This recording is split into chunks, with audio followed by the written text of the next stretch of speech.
ආයුබෝවන් කොහොමද ඔයාලට ඔන්න මේ දවස්වල ඔයාලා හැමෝම හොයන කැරමල් පුඩින් එකක් ලේසියෙන්ම හදාගන්න විදිය මං අරගෙන ආවා. අපි මුලින්ම බලමු මේකට ඕන මොනවද කියලා. බිත්තර 5ක්, ෆ්‍රෙෂ් මිල්ක් මිලිලීටර් 500ක්, සීනි ග්‍රෑම් 100ක්, වැනිලා තේ හැඳි එකක්, කැරමල් එක සාදා ගැනීමට නටන උණු වතුර සහ සීනි ග්‍රෑම් 50ක්. දැන් මුලින්ම මම කැරමල් එක හදා ගන්නවා. පෑන් එකට සීනි ටික එකතු කරලා ලිප ඔන් කරගමු. ගින්දර අඩු කරගෙන සීනි ටික දිය වෙනකන් රත් වෙන්න දෙනවා. මේකට හැන්ද පාවිච්චි කරන්නේ නැතුව මුලින්ම මේ විදියට පෑන් එක කරකවමින් සීනි ටික දිය කරගන්න ඕන. දැන් හැන්දෙන් පොඩ්ඩක් කවලම් කරගන්න ඕන. දියුනේ නැති සීනි කැට ටික එකතු කරලා නටන උණු වතුර ටික එකතු කරගමු. අඩුම ගින්දරේ මේක හදා ගන්න ඕන, නැත්තම් සීනි ටික කර වෙනවා. විනාඩි කිහිපයක් මේ විදියට කවලම් කරන්න ඕනේ. දැන් කැරමල් එක හැදිලා තියෙන්නේ.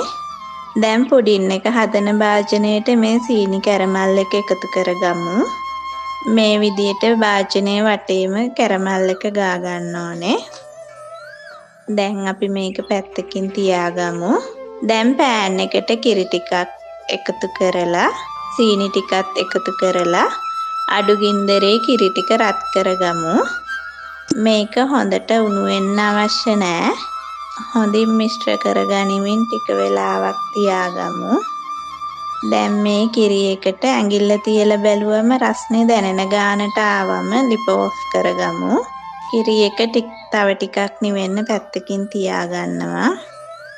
දැන් බිත්තර ටික කඩලා භාජනයකට දාගමු.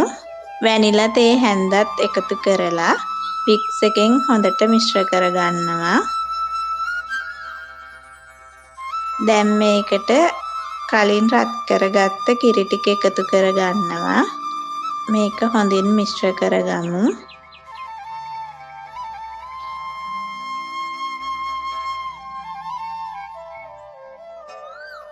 කිරි බිත්තර හොඳට කවලම් වුණාට පස්සේ කලින් හදාගත්ත කැරමල් දාපු භාජනයට ගොට්ටකින් මේ මිශ්‍රණය පෙරා ගන්න ඕන. ස්ටීමරයෙන් තියාගමු.